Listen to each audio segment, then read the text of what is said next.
हाय दोस्तों, मैं दीपक सर आप सभी को आइडियल स्टडी पॉइंट में स्वागत करता हूं। जैसा कि आप लोग देख रहे हैं, मैं आप सभी के लिए इंग्लिश में सबसे महत्वपूर्ण टॉपिक लेकर आ गया हूं, वॉइस। ठीक है, तो मैं वॉइस अभी पढ़ाने का स्टार्ट किया हूं। तो ये वीडियो का पार्ट नंबर 2 है, पार्ट 1 नहीं देखे हैं तो चैनल पर आप जाकर विजिट करके देख सकते हैं।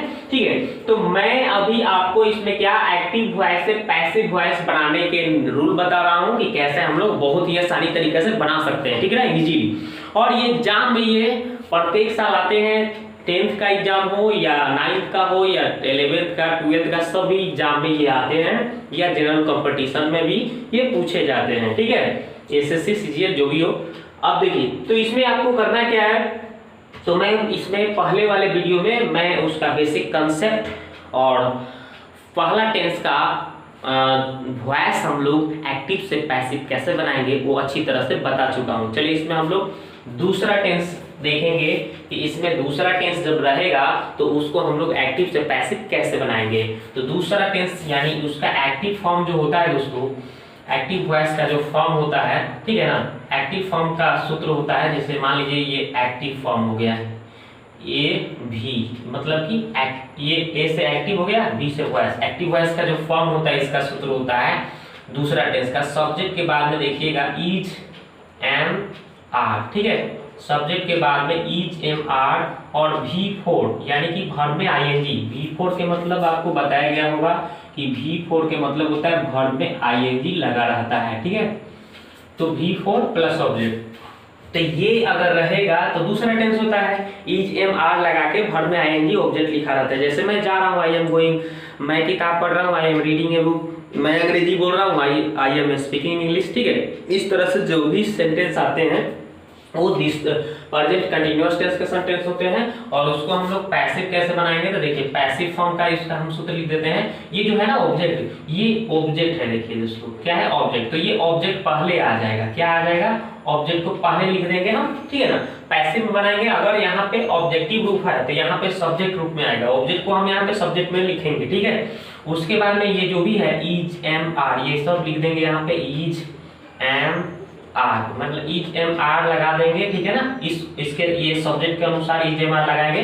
ये ऑब्जेक्ट है तो यहाँ पे आएगा तो सब्जेक्टिव रूप में बन जाएगा। ठीक है ना, ध्यान दीजिएगा। ठीक है, और यहाँ पे फिर यहाँ पे V4 है यानी आईएनजी लगा है ना, इस आईएनजी के चलते यहाँ पे बीइंग लगता है। क्या लगता है, बीइंग। जिस सेंटेंस में आप देखेंगे कि आईएनजी लगा हुआ है, वॉइस में आप पैसिव बनाते समय आईएनजी के चलते उसमें बीइंग जरूर लगाएंगे, ध्यान देंगे। ठीक है, प्लस उसके बाद में V3 मेन वर्ब में तीसरा रूप लगाना है, उसके बाद में बाई। ठीक है ना, और उसके बाद में यहाँ पे सब्जेक्ट है ना, सब्जेक्ट का ऑब्जेक्टिव रूप यहाँ पे लगाना है एजेंट। ठीक है ना, ये ध्यान देंगे।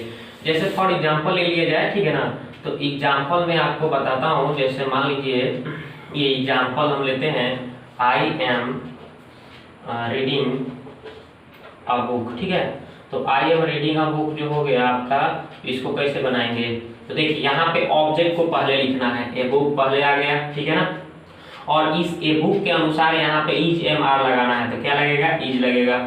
सिंगुलर है ना, सिंगुलर वर्ब का यूज करेंगे हम। और यहाँ पे देखिए क्या लगाना है, इज एम आर के बाद बीइंग लगाना है, तो बीइंग लगाएंगे। ठीक है ना, और यहाँ पे क्या लिखना है, वर्ब 3 यानी ये रीड है ना, रीड का तीसरा रूप क्या हो जाएगा, रेड। ठीक है ना, यानी तीनों रूप वही रहता है, लेकिन रीड रेड रेड पढ़ते हैं। और उसके बाद में बाई, और आई का क्या हम लिखवाए थे आपको, मी। ठीक है ना, ये आपको लिखवा चुका हूँ, ये याद रखेंगे कि क्या क्या होता है। हम आपको बताए हैं कि यहाँ पे जब सब्जेक्ट रूप में रहेगा, यहाँ पे ऑब्जेक्टिव रूप में रहेगा। ठीक है ना, तो सब्जेक्ट में आई का होता है मी, ये याद कर लेंगे। हम कल भी लिखे थे पिछले वीडियो में। ठीक है ना, ही का हिम हो जाता है, और सी का हर हो जाता है, दे का देम हो जाता है। ठीक है ना, ये आप याद रखेंगे, दे का देम, दे का देम हो जाएगा। ठीक है, और यू का यू ही रह जाता है। ठीक है ना, ये याद रखेंगे। ठीक है, और वी रहेगा तो वी का औसत हो जाता है।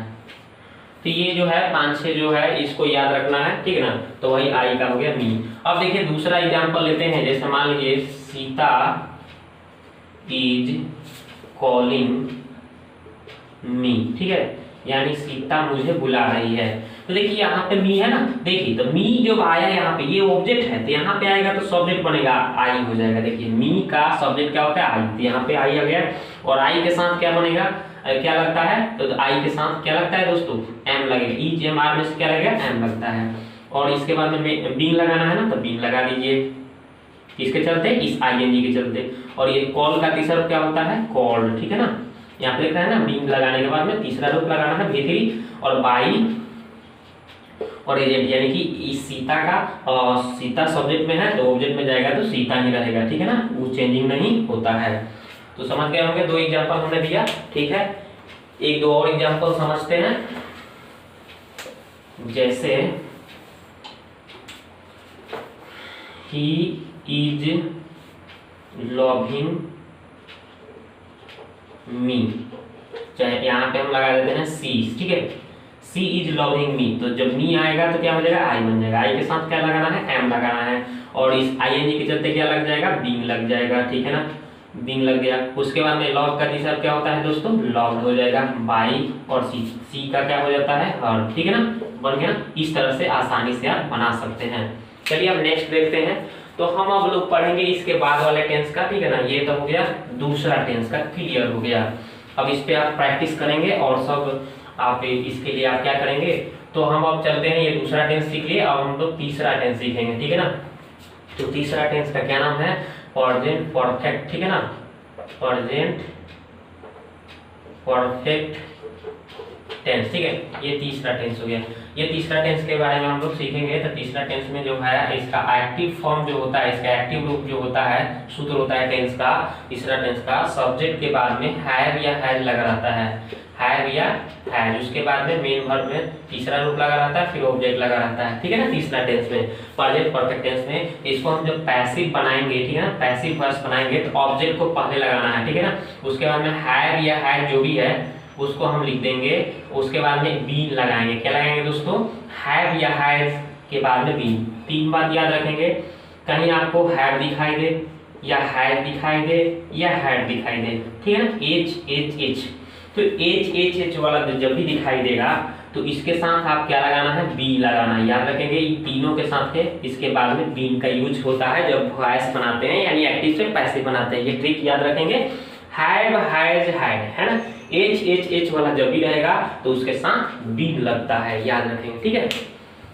तो यहाँ पे क्या लगा दिए हम, बीन का यूज कर लेंगे सब, उसके बाद में मेन वर्ब में तीसरा रूप प्लस बाई प्लस एजेंट का यूज कर लेंगे, ठीक है ना, यही इसका सूत्र हो गया, ठीक है ना। अब चलिए देखते हैं इस पर एग्जाम्पल। तो एग्जाम्पल देखिए, तो एग्जाम्पल में जैसे मान लीजिए कि आई हैव, ठीक है ना, finished, I have finished my work, ठीक है, मैंने अपना काम पूरा कर चुका है, चाहे पूरा कर लिया है, ठीक है। कैसे बनाएंगे, ये ऑब्जेक्ट हो जाएगा पहले माई वर्क, उसके बाद में हैव, माई वर्क के साथ हैज लगेगा, सिंगुलर है, हैज, उसके बाद में क्या लगाना है दोस्तों, बीन, या हैव या हैज के बाद में बीन लगाना है, फिर V3 तो है ये है फिनिश्ड, ये तो वर्ब का तीसरा रूप है ये है, फिनिश्ड हो गया। उसके बाद में क्या लगाना है, बाई, और आई का क्या हुआ था हम दोस्तों, मी, ठीक है ना, इस तरह से पहला हो गया। चलिए दूसरा सीखते हैं, ही हैज कॉल्ड मी, उसने मुझे बुलाया है, तो आई मी का हो गया, आई के साथ क्या सीखे हैं, हैव, टेंस पढ़े होंगे तो आपको पता होगा, हैव के बाद में क्या जोड़ना है दोस्तों, बीन, हैव या हैज के बाद में बीन लगाना है, मेन वर्ब का तीसरा रूप, कॉल्ड का तीसरा रूप ये है, तो कॉल्ड हो गया, ठीक है ना, और बाई और ही का क्या हो जाता है दोस्तों, हिम हो जाएगा, ठीक है, ही का हिम, तो ये भी हो गया, समझ गए होंगे, ठीक है। चलिए एक दो और एग्जांपल देखते हैं, जैसे मान लीजिए कि सीता हैज कुक्ड फूड, यानी सीता खाना पका चुकी है।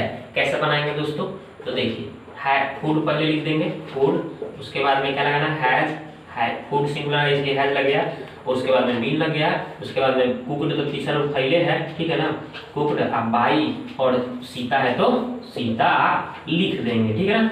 इस तरह से आप आसानी से बना सकते हैं। तो दूसरा, ये तीसरा टेंस भी सीख गए। अब चलिए देखिए चौथा टेंस का वॉइस होता है बट लेकिन वो एग्जाम में पूछे नहीं जाते हैं, तो इसलिए उसको छोड़िए। हम एक बार अब 5वां टेंस के सीखते हैं, ठीक है ना।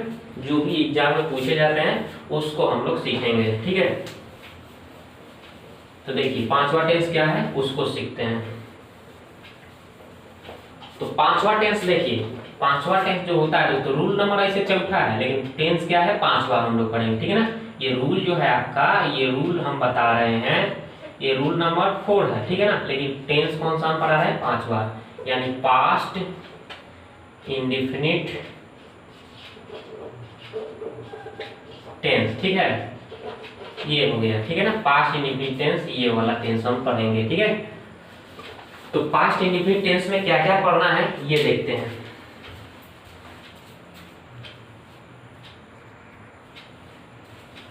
तो चलिए 5वां टेंस जो होता है इसका एक्टिव फॉर्म क्या होता है दोस्तों, तो इसका एक्टिव वॉइस का सूत्र होता है subject plus V2 plus object. Tense पढ़े होंगे 5वां टेंस, तो पढ़े होंगे ना सब्जेक्ट के बाद में V2 प्लस ऑब्जेक्ट, इस सूत्र रहता है, ठीक है ना 5वां टेंस का।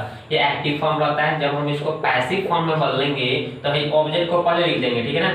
उसके बाद में हम लोग क्या करेंगे, वॉज चाहे वेयर लगाएंगे, क्या लगाएंगे, वॉज या वेयर, और उसके बाद में मेन वर्ब में तीसरा रूप लगा के बाई लगा के एजेंट लिख देंगे। यही इसका सूत्र है दोस्तों, ठीक है ना। एजेंट का मतलब ये सब्जेक्ट का objective root, okay.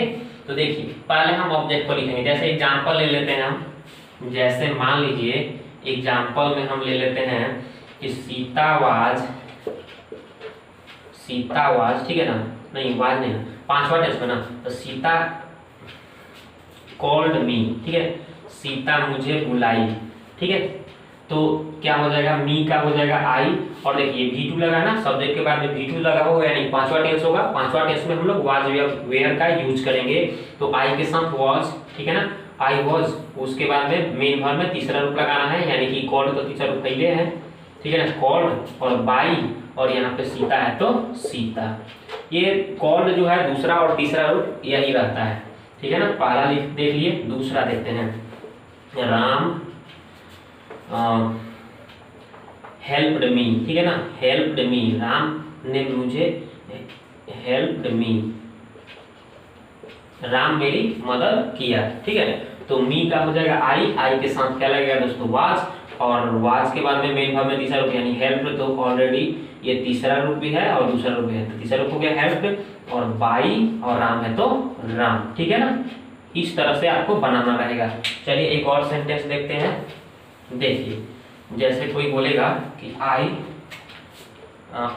Wrote a letter, ठीक है, तो आई रोट ए लेटर है, तो इसको बनाएंगे तो ए लेटर पहले आ जाएगा, ए लेटर, ठीक है ना, ए लेटर, और वॉज हो जाएगा ना, यहाँ पे दूसरा रूप लगा है, समझ जाइए 5वां टेंस में ऑब्जेक्ट, उसके बाद वॉज या वेयर लगाना है, फिर मेन वर्ब में तीसरा रूप, यानी राइट का तीसरा रूप क्या हो जाएगा, रिटेन, डबल टी हो जाता है रिटेन, और बाई, ठीक है ना, और आई का हो गया दोस्तों मी, बन गया।